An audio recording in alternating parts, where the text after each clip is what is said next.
Alright, so Gammon water detection probe. This is the part you will see, the rest will be inside the vessel.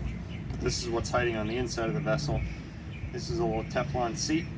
You'll see that the actual probe is nothing more than just a piece of metal inside of here, and that's where it will sit in the sump, exposed to either water or fuel. When you go to test it, what you do is you remove this anodized cap.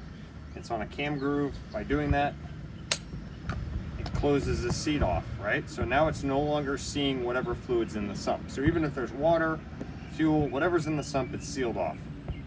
It's now only seeing what's available to this piston. It also does another thing. In the event that you somehow allow this to leak, this will seal and prevent any sort of very large spray coming at you. It's allowed to do it under pressure. So I have two stall pistons here. This is called Generation 2. This is Generation 3.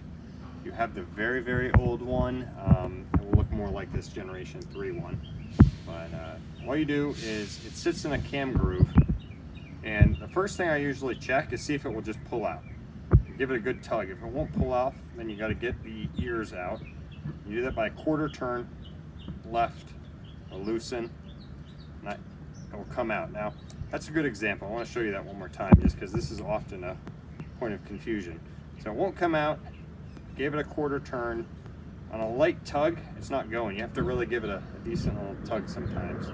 And if you look when it's out, go look at that cam groove. It will make sense as to how it gets in there. Okay, so injecting water, it's going to be the same for both of these models in that they're just built a little differently. So I'm going to go ahead and take the two apart so you can just see what the two look like. But they're the same concept. So the Revision 3, it's kind of a little bit nicer, a little bit easier. Less threads, but still a ton of threads. That's what the Revision 3 looks like. This is Revision 2.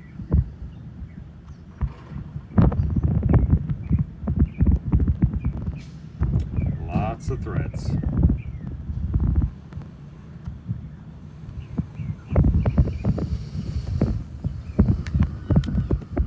Lots of threads. Okay, now when you get to the end, it will just kind of turn. What you're catching on there is the O-ring. So it's off the threads, right? You could sit here and turn it all day. It's not going anywhere. You just got to give it a little pull, and that's what unseats this O-ring from the inside of there. Next thing you do, put some water in here. Fill it up. Keep your finger over the hole. Otherwise, it will obviously drain out. Now, you don't have to keep your finger over this hole so tight that it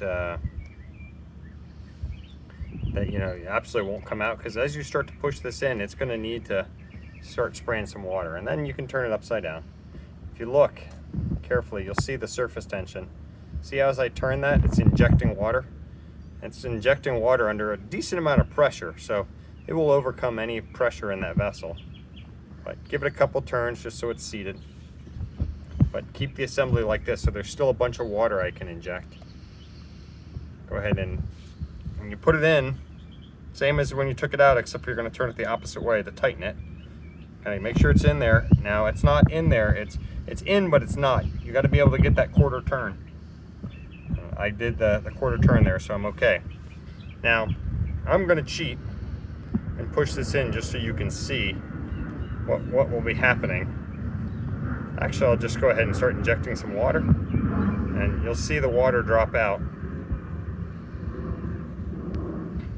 What would have happened here is this is how you test it. In fact, you see I'm now dripping some water. When I open it, it will all drop out. I'm injecting water into the sensor as if there's water in the sump when the sensor is normally there. That should trip the red light on your water detection probe. Your valve should close, and then you're done with your quarterly test. And when you're all done, what you do is you put this on, but not so tight. This is like little, nice and hand tight. It does not have to be super tight. Put this anodized cap on and watch what happens. It's got a cam groove. It's going to open. That didn't really, not much fluid comes out at all. It's really not a lot of water we're talking about. It's going to open this back up to the sump, and if there's fuel in the sump, it will clear, and you're good to go. On to the next one. Exact same thing with this. It's going to be the same sort of thing. You turn it to inject it. And I didn't put any water in it, but it's going to be the exact same thing. This is just the newer model. The other one's all black anodized aluminum. This is stainless.